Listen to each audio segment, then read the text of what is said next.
અમદાવાદના જશોદાનગરથી સિટી એમ જતા national highway number 8 ઉપરની ઘટના વહેલી સવારે 5 કલાકે નારોલથી નરોડા તરફ જતા નેશનલ હાઈવે ઉપરના ગોરના કુવા તરફ જતી ખારીકટ કેનાલમાં બેકાબુ કાસ્ટિંગ ભરેલો ખટારો ખાબક્યો। આંખે આખો ખટારો કેનાલ પરની લોખંડની ગડરો તોડીને ચાલક સાથે ખટારો કેનાલની અંદર નીચે જઈને પડ્યો।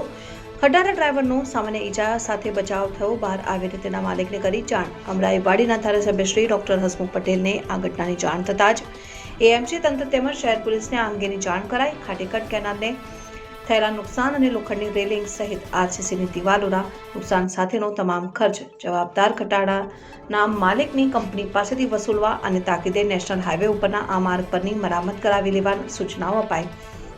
હાઈવે ક્રેન મંગાવીને કેનાલમાં ખાબકેલા ખટારાને બહાર કાઢવાની તજવીજ ટ્રાફિક પોલીસે હાથ ધરી।